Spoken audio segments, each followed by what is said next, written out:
Heading into the Miami Grand Prix, Ferrari had one of the most talked about lineups in Formula 1. Charles Leclerc, the established star, and Lewis Hamilton, the 7-time world champion, with something to prove in red. The team was looking for a clean weekend, ideally with both drivers fighting at the sharp end. But as qualifying wrapped up and the race day unfolded, it became clear that things weren't quite clicking. Hamilton had pace, real pace, the kind that makes you lean in and check your timing screens twice. He was quicker than Leclerc, clearly, but stuck behind his teammate lap after lap with no team orders coming through. This is Formula 1, not bumper cars. Seconds matter, momentum matters, and Hamilton was losing both. In a sport where strategy can make or break a race, Ferrari were yet again slow to react, and Lewis, he was about to let them know exactly what he felt.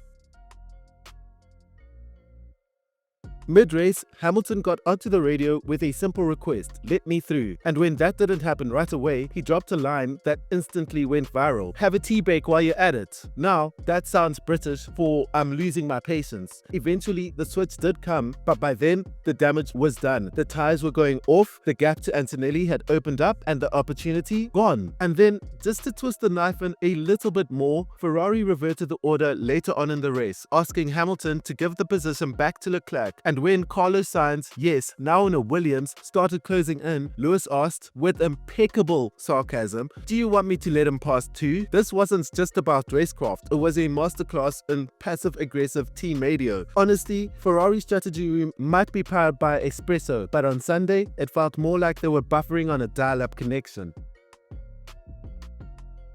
Post-race, the mood could have easily boiled over, but in classic Hamilton style, he de-escalated sort of. Team principal Fred Vasseur came to the debrief, and according to Lewis, he simply put a hand on his shoulder and said, "Dude, calm down, don't be so sensitive." It's not exactly the usual corporate apology, but it said everything. Hamilton wasn't fuming, he was frustrated, not out of ego, but out of ambition, he explained later. "You've got to understand, we're under a huge amount of pressure, we're computing things fast, I could have said worse." And honestly, he's not wrong. Radio messages are ready delivered like bedtime stories. These are gladiators in carbon fiber chariots, fighting on the edge. Vasseur, to his credit, backed the driver, he understood the fire, and he reminded everyone that when Ferrari swaps positions, they will reverse them if it doesn't bring any results. Fair, maybe, efficient, not always, but in Miami, it made for one of the spiciest subplots of the weekend.